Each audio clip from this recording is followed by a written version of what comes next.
18ရက်နေ့3လ2026အတွက်မိုးလေဝသသတင်း ဒီကနေ့အတွက်ပြည်တွင်းမိုးလေဝသအခြေအနေများကိုတင်ပြပေးမှာဖြစ်ပါတယ်။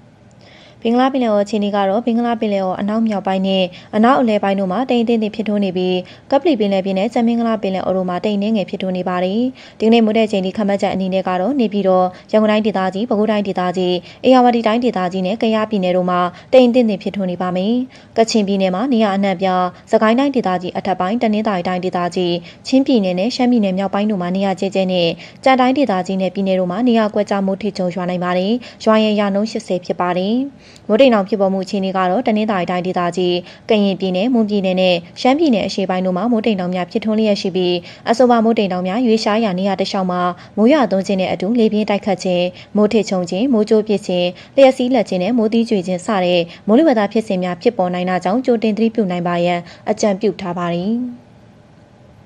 မြမပင်လယ်ပြင်အခြေအနေကတော့လှိုင်းနှင်းငယ်မှာလှိုင်းတင်းနေရှိနေပါမယ်။လှိုင်းမြမမြမကမ်းရွက်တစ်လျှောက်နဲ့ကမ်းလွန်ပင်လယ်ပြင်တို့မှာ4ပေမှ6ပေခန့်ရှိနိုင်ပါတယ်။ဒီကနေ့နဲ့မနက်ဖြန်အတွက်ခန့်မှန်းချက်အနေနဲ့ကတော့စကိုင်းတိုင်းဒေသကြီးအထက်ပိုင်းတနင်္သာရီတိုင်းဒေသကြီးနဲ့ကချင်ပြည်နယ်တို့မှာနေရာကွက်ကြားမှာနေရာကျကျမိုးထစ်ချုံရွာနိုင်ပါတယ်။လေပြင်းနဲ့နီးတွိုက်တွေဒီကနေ့မိုးတဲ့ချိန်ဒီခန့်မှန်းချက်အနေနဲ့ကတော့တိမ်နှင်းငယ်ဖြစ်ထွန်းနေပါမယ်။ရန်ကုန်မြို့နယ်နီးတွိုက်တွေဒီကနေ့မိုးတဲ့ချိန်ဒီခန့်မှန်းချက်အနေနဲ့ကတော့တိမ်နှင်းငယ်ဖြစ်ထွန်းနေပါမယ်။မန္တလေးမြို့နယ်နီးတွိုက်တွေဒီကနေ့မိုးတဲ့ချိန်ဒီခန့်မှန်းချက်အနေနဲ့ကတော့တိမ်တင်းဖြစ်ထွန်းနေပါမယ်ရှင်။